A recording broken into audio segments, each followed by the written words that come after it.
My name is Emma Miller. I just turned 30 recently. Today, I want to share with you the story of a major turnaround in my life. I have an older brother, 2 years older. His name is Simon. Since we were young, Simon had what you might call a finished face, sharp features that made him stand out in our neighborhood. There were rumors he might even be scouted by some talent agency. He was the classic handsome guy. Charming and smart, quick-witted even as a child. Everyone adored him, including our parents and other adults. On the other hand, I was the only chubby one in our family since kindergarten. Though my facial features were similar to Simon's, being chubby have their appeal. I was shy and lacked charm. Not being talkative like my brother, I never got compliments for being smart. I realized even as a child how different we siblings were perceived by those around us. Maybe my parents heard such comparisons. Because by the time I started elementary school, they seemed to have lost interest in me. My grades were lower compared to Simon's at the same age, and I remained plump. While Simon received snacks, I didn't. Yet somehow, I was always chubby. My mother used to laugh and say, "Really, you're just like a round rolling ball."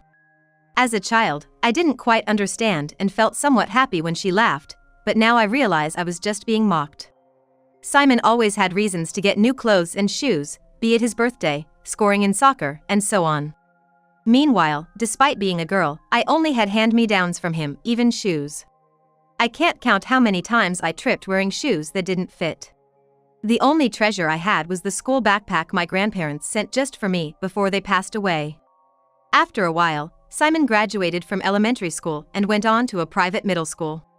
He was accepted into a well-known school for its academic excellence, and our parents were overjoyed.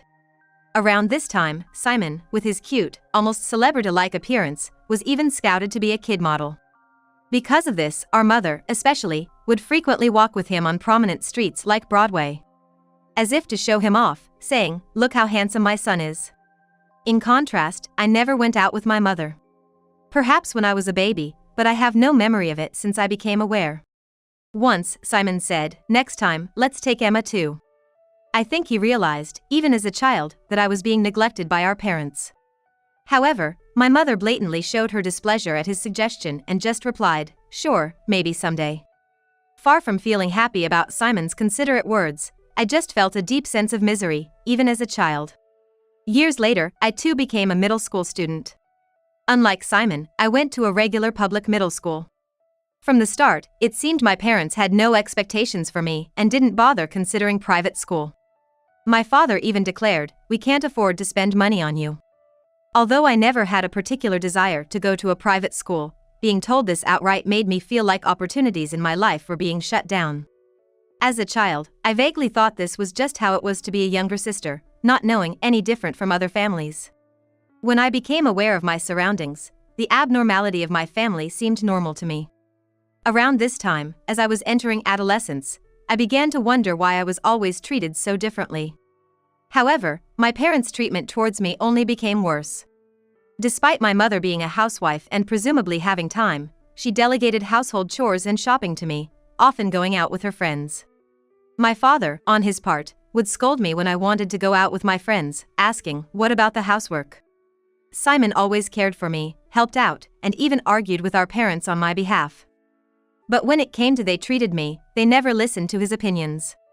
Eventually, Simon went through interview with top-tiered high school. And he got into one of the top schools in the county. After that, he seemed too busy to pay attention to home affairs, let alone mine. That's when I really began to experience what I can only describe as hell. The first major incident was the missed parent-teacher meeting. In any other family, parents missing such a meeting would be a significant event. But to my parents, not attending such meetings was a non-issue, as if saying, "We're not going, so what?" The truth was, throughout my 3 years in middle school, they only attended once, during my first year. They didn't show up in my second year or even during the crucial third year when I was facing exams. My teacher expressed concern, wondering if something was happening at home, but I just brushed it off. I knew my situation wasn't normal, but it's not like my parents were physically abusive. I didn't know how to articulate the ongoing mental anguish I was experiencing. Talking about it felt embarrassingly shameful. Like confessing, I'm a child who isn't cherished by her parents. And the incidents continued. The next one was the New Year's left behind incident. That year, on New Year's Eve, my parents went back to my mother's hometown, taking only Simon with them. Last year, I was part of it too, but this year, being a student preparing for exams, I was told, you should stay home and study. Probably, they just found me annoying under the pretext of studying. As a result, I ended up spending New Year's Eve alone. I couldn't bring myself to ask friends to hang out on such a day, feeling like it would be saying, I'm a lonely kid left behind. So, I stayed home, watched the music awards alone, catching Dick Clark's New Year's Rockin' Eve, and went to sleep after shedding a few tears. The next morning, the doorbell rang repeatedly, waking me up. Thinking it's way too early for my folks to show up, I nervously peeped through the intercom to see who was there. It was my mother's brother and his wife. Totally taken aback, I dashed to the door, hair all messy, and blurted out, "What's up?" "Emma, we're getting you out of here." Your mother agreed to it. "Don't sweat it, we'll sort out the paperwork later." "Huh? Uncle. What? What are you talking about?" His tone had me all shook up. I just couldn't get it. "What's this about leaving the house?" "Emma, if you're comfortable with it, we'd love for you to be our kid. We've got no children of our own. But you know, right from the day you were born, you've been like a daughter to us." It was all a blur to me. True enough, my aunt and uncle couldn't have kids because of health issues, but they've always been super sweet to me every time I came over. I'm aware of how many times they've expressed their concerns about the way my parents treat me. My aunt was the one who played with me when I was left alone, as Simon was the only one my parents paid attention to. And it was my uncle who bought me popular sweets and cute clothes. I have far more fond memories with them than my parents. "We were with my sister and her family until just now," my uncle said. "They're planning not to let you go to college. They said that once you turn 18, they'll make you work to support Simon's college expenses. We can't just stand by and let this happen. You have the right to go to school, and you shouldn't have to grind yourself down for the family." I wondered if this was what being stunned felt like. My parents were planning to sacrifice my future for Simon's. That's why they hadn't come to the parent-teacher conferences these past few years. They aren't interested in me, my dreams, or my hopes. In their eyes, my life is planned out to work tirelessly like a workhorse. As I collapsed weakly, my aunt and uncle knelt down and comforted me. "I know we're not your real parents, and you might feel uneasy about it. But I promise to make you happy." Tears welled up in my aunt's eyes, and she hugged me as if overwhelmed with emotion. "You have the right to be happy. We should have come to get you sooner. If you're okay with it, we'd like you to become our daughter." With tears in his eyes, my uncle looked straight at me and said those words. I wondered if I'd ever been wanted like this by any adult in my life. Though I was barely over 10 years old, it was clear what choice I should make. I decided to get adopted by my aunt and uncle. 10 years have passed since then. Ever since they took me in, my aunt and uncle showered me so much love and provided countless fun experiences. My aunt enjoyed picking out clothes for me, often taking me shopping on weekends. My uncle, who had always wanted to drink wine with his daughter, prepared a bottle from the year I was born for my 21st birthday. We went on trips together, and my uncle, who had a childlike side, even took me to the zoo and aquariums when I was in high school. These are precious memories I'll never forget, unlike anything I experienced with my real parents. Initially, I called them uncle and aunt, but gradually, they became nothing less than my parents in my heart. Now, I call them dad and mom. When my parents went back to their hometown, they apparently told my aunt and uncle in a drunken state. "Emma is just hopeless in everything. She's not charming, and let's be honest, she's not much to look at. She lacks charisma and isn't smart either. Frankly, we don't need a dumb daughter like her. We already have our brilliant elder son." My aunt and uncle were furious, but far from being ashamed, my parents even declared, "We're not gonna let her go to college." That's when the discussion of adoption came up. Despite it being New Year's Eve, my sober aunt drove to my place. I'm truly grateful for that. I wanted to repay my beloved parents in some way, to become a daughter they'd be proud to have taken in. So, once I entered high school, I studied hard.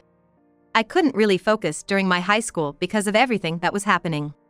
That's why I decided to change my approach and set goals for a future that would make my aunt and uncle proud. My efforts paid off, and I got into a prestigious state university. But that alone wasn't enough to express my gratitude to them, my dear parents. I wanted to provide them with a comfortable life in the future.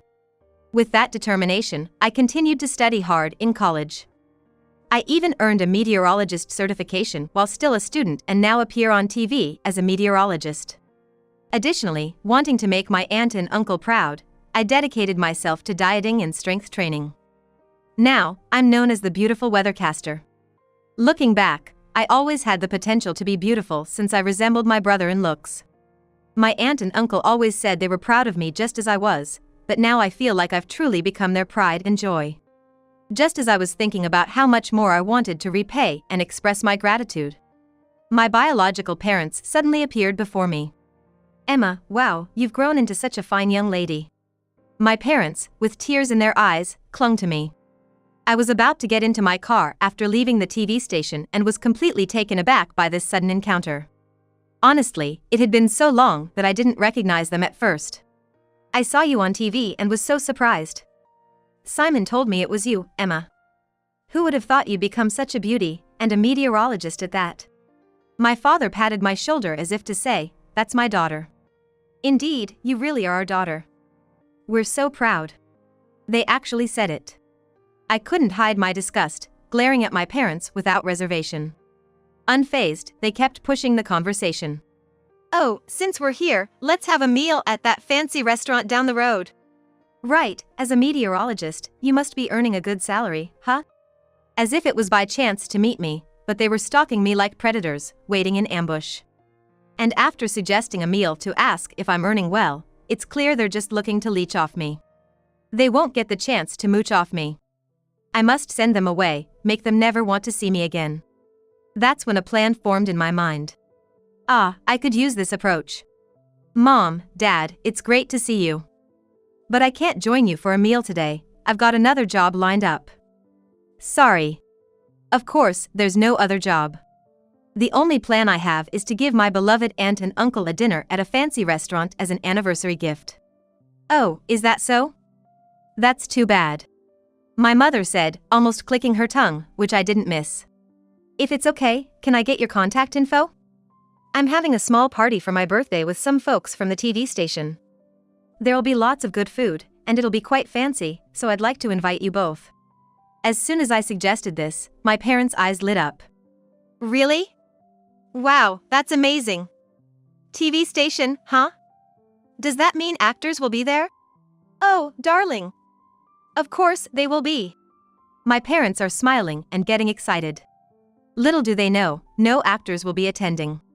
It's a small-scale party for meteorologists, after all. The main attendees are staff from newspapers and TV stations. At most, the fanciest guests will be the newscasters and some MCs. Without responding to my parents' expectant gazes, I just smiled and said, "See you at the party," before leaving. A month later. As planned, the venue was rented out, and my birthday party took place. Though it was small-scale, quite a few people gathered since we rented a party space. There, my parents arrived, waving their hands, shouting, "Emma." They acted as if to say, "Look, look. We're the parents." It was really annoying. "Mom, Dad, welcome. Could you please go to the waiting room first? We have everything set up for you, from clothes to makeup. The clothes you're wearing are nice, but we have brand clothes available for rent, so why not try them out and enjoy the atmosphere?" My suggestion brought full smiles to my parents' faces. They're so transparent. Eagerly cheerful, just for show. "Oh my, I hardly ever get to wear brand name clothes.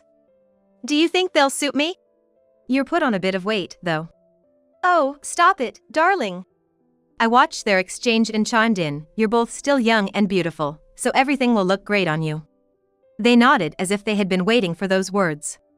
As a child, I was too afraid of being disliked more to see them clearly, and they seemed inscrutable.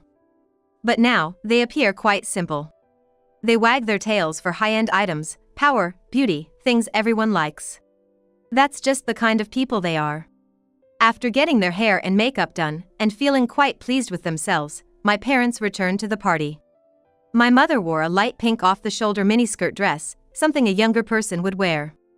It was an absurdly age-inappropriate look, with her saggy knees betraying her true age. My father chose a bright red suit with a flashy yellow and green geometric patterned tie. Incidentally, he was the only one at the venue dressed in such flamboyant colors. Even at a party without a strict dress code, nobody would choose such a tasteless combination. The clothes were indeed brand name, but they were picked up from a second-hand shop. In fact, I arranged it all. I told the makeup and costume crew that my parents are coming today and to dress them in these clothes. They're from a family party we attended when I was little, a treasured memory. I said, ensuring no one would question it. Of course, there's no such memory of going to a party with these parents, but a little white lie serves a purpose. My parents, believing the clothes were high-end brands and hearing me repeatedly say they looked good, seemed quite pleased despite the flashy and somewhat embarrassing attire. It's flashy and a bit embarrassing, but if you say it looks good, then it must be fine, they seemed to think. My parents would listen to everything my accomplished brother said, except for matters concerning me. Now, that attention is directed at me, who has also become accomplished. A while later, as the party started and it was time for me to give a speech as the guest of honor, I told my parents before going on stage, I have a message for you both today, so make sure to listen, and I held their hands. They were surprised and looked happily at me as I ascended the stage. Ladies and gentlemen, thank you all for gathering here today to celebrate my birthday. I also want to express my gratitude to everyone who helped plan this party. My friends interjected with playful remarks like, "That's so formal. You're not usually like that." Hearing this, I jokingly replied, just being myself, as I turned towards my parents. Today, my parents are also here at this event. They're right over there. Pointing in their direction, the lighting crew highlighted them. Those are my shameless parents who abandoned me in my teens but ambushed me after seeing me on TV. The room buzzed with surprise at my words. Understandably so, as I had rarely shared my past with anyone other than close friends. Emma, how can you say that? My mother stood up, while my father looked stunned. Those two began comparing me unfavorably to my successful brother since I was old enough for kindergarten, always treating me harshly. I was the only one who didn't get snacks. I wore my brother's hand-me-downs. Even in elementary school, despite how they treated me, I still loved my parents. To a child, parents are everything. But in middle school, they continually burdened me with household chores and then declared I wouldn't be allowed to go to college. They didn't even attend my parent-teacher conferences. Eventually, my concerned aunt and uncle adopted me. I'm usually very cheerful, I must say. It's because my aunt and uncle took me in and constantly showed me love, making me realize I wasn't a worthless child. I gained confidence, overcame my shyness, and became outgoing. So, my backstory came as a shock to the people at the party, who know me as a cheerful person. Before long, I heard voices criticizing my parents, calling them the worst and commenting on their inappropriate attire for their daughter's birthday. My parents couldn't bear the judgmental stares and trembled with their heads down. But now, I am grateful to them.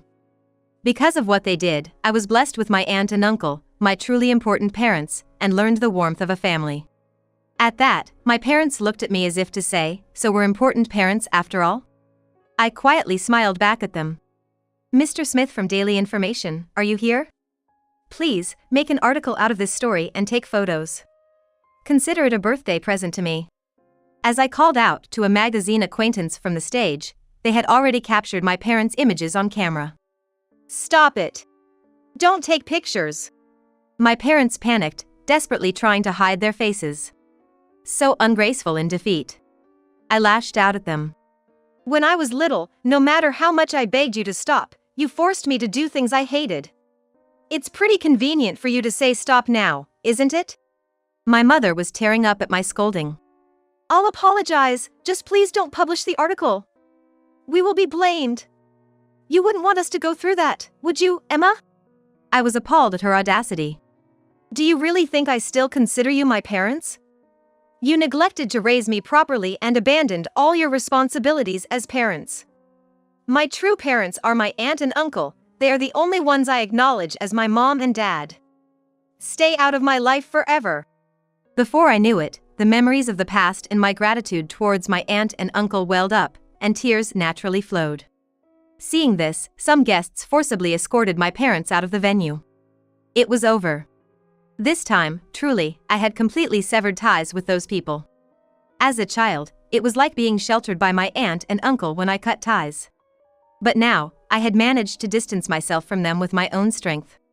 A sense of accomplishment and gratitude towards my aunt and uncle brought tears to my eyes again.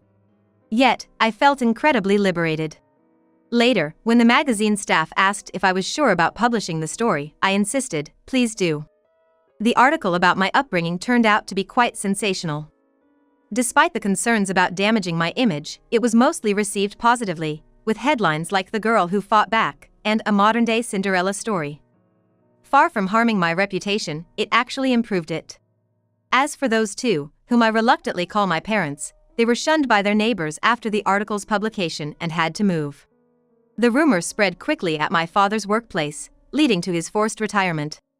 My mother, who had always been a homemaker, and my father now relied on their savings to get by, as I learned from Simon.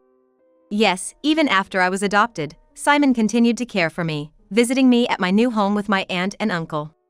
At first, Simon said he wanted to live together again, but soon he was happy that he had supported my adoption, saying, "It's better for Emma to stay in that house." He was the caring brother who even helped me with my studies during college.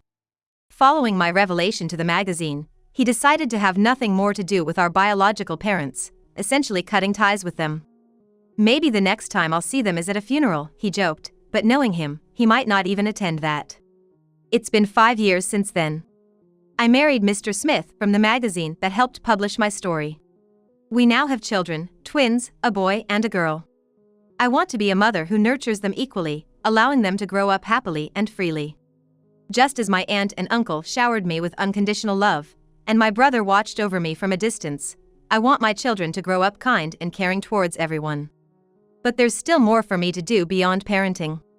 Repaying my aunt and uncle's kindness. This year, for their anniversary, my husband, kids, and I took them on a trip to Hawaii. They keep saying, "Emma, you have your own family now, you don't need to do this," but repaying them is also a joy for me. It's not an obligation, I do it because I love seeing them happy. It's like a life purpose for me. Don't take away my fun. I say jokingly, already planning the next. Maybe a stay at a luxurious hotel for all of us next time. There are so much I want to do with my family going forward.